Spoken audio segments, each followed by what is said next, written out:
അർജൻറ്റീനയുടെ legend goal കീപ്പറിനെ ഞാൻ അദ്ദേഹത്തെ വിശേഷിപ്പിക്കുള്ളൂ. കാരണം അർജൻറ്റീനക്ക് നേടാൻ കഴിയാത്ത ഒരുപാട് നേട്ടങ്ങൾ തൻ്റേതായിട്ടുള്ള രീതിയിൽ തൻ്റേതായിട്ടുള്ള കാരണം കൂടി കൊണ്ട് നേടിക്കൊടുത്ത ഒരു ലെജൻഡ് തന്നെയാണ് എമി മാർട്ടിനസിലെ.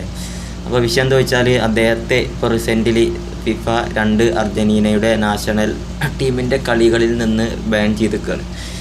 കാരണം അദ്ദേഹം കോപ്പ അമേരിക്ക ചാമ്പ്യന്മാരായതിനു ശേഷം, അതുപോലെ ഫിഫ വേൾഡ് കപ്പിൻ്റെ ഗോൾഡൻ ഗ്ലോവ് കിട്ടിയതിന് ശേഷമൊക്കെ ഒരു ആളുകളൊക്കെ പ്രകോപിക്കുന്ന രീതിയിലുള്ള ഒരു ആഗ്യം കാണിച്ചിരുന്നു അവിടെ, ട്രോഫി കൊണ്ടും ഗോൾഡൻ ഗ്ലോവ് കൊണ്ടൊക്കെ.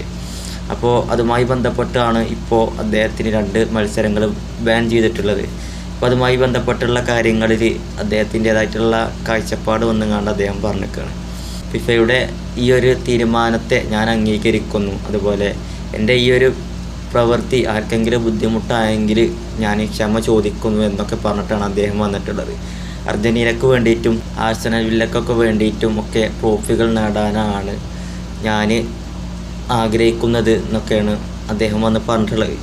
ഏതായാലും അർജൻറ്റീന സ്വപ്നം കണ്ട, അല്ലാന്നുണ്ടെങ്കിൽ അർജൻറ്റീന ഫാൻസ് വർഷങ്ങളോളം സ്വപ്നം കണ്ട ഒരുപാട് നേട്ടങ്ങൾ കണ്ണു മുന്നിലെത്തിച്ച ഒരു താരമാണ് അല്ലേ എമി മാർട്ടിനസ്. നമുക്കറിയാം ഫ്രാൻസുമായിട്ടുള്ള ഫൈനലിൽ അദ്ദേഹം ആ ഒരു സേവ് ഉണ്ടായത് മികച്ച ഒരു നല്ലൊരു ചാൻസ് ആയിരുന്നു ആ ഒരു ഫ്രാൻസ് താരത്തിന് സ്കോർ ചെയ്യാൻ വേണ്ടിയിട്ട്. അത് നല്ല രീതിയിൽ ഒരു ആ ഒരു മുന്നേറ്റത്തെ തകർത്തെറിഞ്ഞ ഒരു താരമാണ് എമി മാർട്ടിനസ്. അതുപോലെ പെനാൽറ്റി ഷൂട്ടൗട്ടുകളിലാണെന്നുണ്ടെങ്കിലൊക്കെ അദ്ദേഹത്തിൻ്റെ ഒരു പ്രത്യേക ഒരു ക്യാരക്ടറാണ്. നമുക്ക് തന്നെ കണ്ടാൽ മനസ്സിലാവും. ഒരു ഓപ്പോസിറ്റുള്ള താരങ്ങൾക്കാണെങ്കിലും ഫാൻസിനാണെന്നുണ്ടെങ്കിലും ഒക്കെ പെട്ടെന്നൊന്നും ആളെ പിടികിട്ടൂല. പക്ഷേ അദ്ദേഹത്തിനൊരു പാഷനുണ്ട്.